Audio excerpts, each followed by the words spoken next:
PF मधून आता 5 लाखांपर्यंत पैसे काढता येणार आहेत।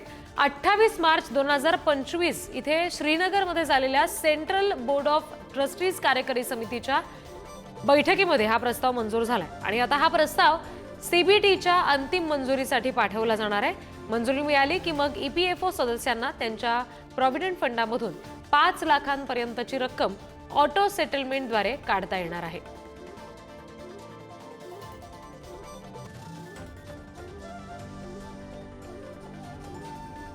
बघूयात नेमकं या सगळ्या संदर्भात आणखी काय तपशील आहेत ते।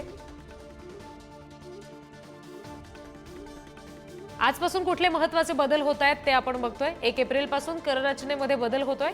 नव्या कर प्रणालीपासून 12 लाखांपर्यंतचं उत्पन्न हे करमुक्त होतंय, टॅक्स फ्री होतंय। 12,75,000 पर्यंतचं वार्षिक उत्पन्न 1 एप्रिल पासून करमुक्त आहे।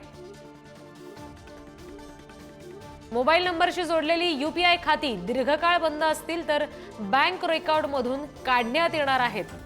हा सुद्धा महत्त्वाचा बदल आजपासून होणार आहे।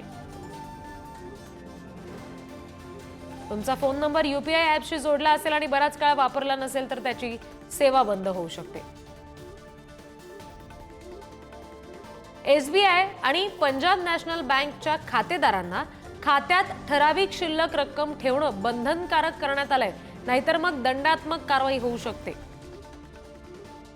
पुढचा बदल म्हणजे क्रेडिट कार्डच्या नियमात बदल होणार आहे। बक्षिसं आणि सुविधांवर परिणाम होण्याची शक्यता त्यामुळे वर्तवली जाते। पुढचा बदल म्हणजे टोल नाक्यांवर फास्टॅग बंधनकारक असेल, अन्यथा दुप्पट टोल आकारणी होणार आहे। मुंबई पुणे एक्सप्रेससह राज्यातील रस्त्यांवरील प्रवास महाग होणार आहे। राज्यात टोलच्या दरांमध्ये 3% वाढ होणार आहे।